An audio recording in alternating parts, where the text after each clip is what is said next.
জয়নন্দিনী, ঢাকা বাংলাদেশ থেকে। আজ আমি আছি তানভীর মুদিনা।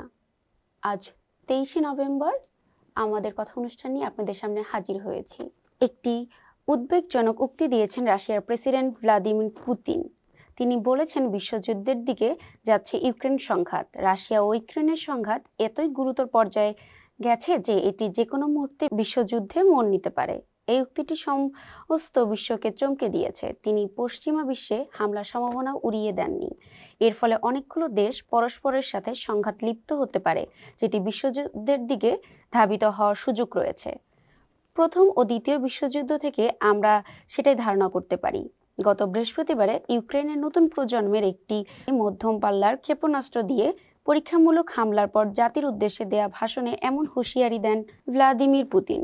বৈশ্বিক সংঘাতের দিকে নিয়ে যাওয়ার জন্য পুতিন মার্কিন যুক্তরাষ্ট্রকে দায়ী করেন। তিনি বলেন, মার্কিন যুক্তরাষ্ট্র ও ব্রিটেন ইউক্রেনের তাদের অস্ত্র দিয়ে রাশিয়াকে হামলা করার অনুমতি দেওয়ার পর এই যুদ্ধ বিশ্বব্যাপী সংঘাতের দিকে এগিয়ে যাচ্ছে। এ সময় মস্কো পাল্টা হামলা করতে পারে বলে পশ্চিমা বিশ্বকে সতর্ক করেন পুতিন। রাশিয়ার ইউক্রেনের সামরিক স্থাপনায় একটি নতুন ধরনের হাইপারসোনিক মাঝারি পাল্লার ব্যালিস্টিক ক্ষেপণাস্ত্র নিক্ষেপ করে মার্কিন ও ব্রিটিশও ক্ষেপণাস্ত্র হামলার জবাব দিয়েছে। আমরা দেখেছি যে রাশিয়ার ইউক্রেনের মধ্যে ক্ষেপণাস্ত্র দিয়ে হামলা পাল্টা হামলা চলছে, যার ফলে দুপক্ষে শত শত সৈনিক আহত ও নিহত হয়েছে। শত শত ঘরবাড়ি ধ্বংসের দিকে যাচ্ছে এবং বেশ বড় সংখ্যায় সাধারণ জনগণও প্রাণ হারিয়েছে। বিশ্বব্যাপী মানুষ এই যুদ্ধ কেউই চায় না। এবার সবার নজর প্রেসিডেন্ট ডোনাল্ড ট্রাম্পের দিকে। উনি কি করবেন সেই আশায় তাকিয়ে থাকবে। আমরা জানি রাষ্ট্রপতি মোহাম্মদ শাহাবুদ্দিন সাংবিধানিক ক্ষমতা বলে বৃহস্পতিবারে নতুন নির্বাচন কমিশন গঠন করেছেন। সিসি প্রধান নির্বাচন কমিশন হিসেবে নিয়োগ পেয়েছে। জ্বালানি ও খনিজ সম্পদ এবং স্বাস্থ্য মন্ত্রণালয়ের সাবেক সচিব এম নাসির উদ্দিন। নবনির্বাচিত চারজন নির্বাচন কমিশন হলেন সাবেক অতিরিক্ত সচিব জনাব আনারুল ইসলাম সরকার, সাবেক জেলা ও দায়রা জজ আব্দুর রহমান এল মাসুদ, সাবেক যুগ্ম সচিব বেগম ফাহমিদা আহমেদ এবং ব্রিগেডিয়ার জেনারেল অবসরপ্রাপ্ত আব্দুল ফজল মোহাম্মদ সানাউল্লাহ। এসিসি এবং ইসিদের শপথ নেওয়া হবে আগামীকাল রবিবার বেলা 1:30টা সুপ্রিম কোর্টের জাজের লঞ্চে।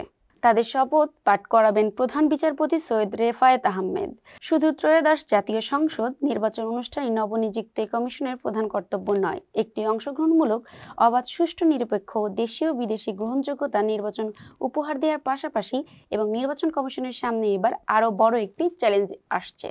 সেটা হলো ছাত্র অভ্যুত্থানের ঝরা রক্তের প্রতি দায়বদ্ধতা থেকে নতুন প্রজন্মের আকাঙ্ক্ষা প্রতিফলন ঘটানো।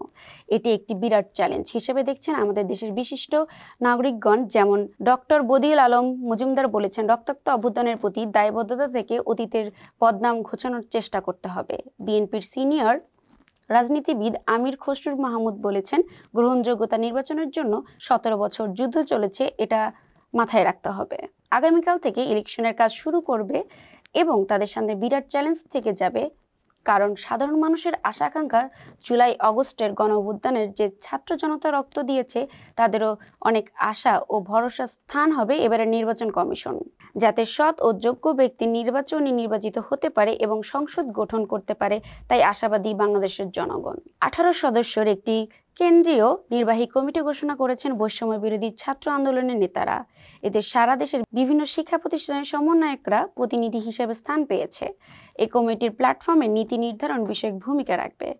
গত বৃহস্পতিবার রাতে বৈষম্য বিরোধী ছাত্র আন্দোলনের আহ্বায়ক হাসনাত আব্দুল্লাহ, সদস্য সচিব আরিফ সোহেল স্বাক্ষরিত পত্রে এই কমিটি দেয়া হয়েছে। এতে বলা হয়েছে, বৈষম্য বিরোধী ছাত্র আন্দোলনের 18 সদস্য বিশিষ্ট কেন্দ্রীয় নির্বাহী কমিটি অনুমোদন করা হলো। এই কমিটিতে আন্দোলনের আহ্বায়ক হাসনাত আব্দুল্লাহ, সদস্য সচিব আরিফ সোহেল, মুখ্য সংগঠক হান্নান মাসুদ ও মুখপাত্র উপমা ফাতেমা কেন্দ্রীয় নির্বাহী কমিটির সদস্য থাকবেন বলে নির্ধারণ করা হয়েছে।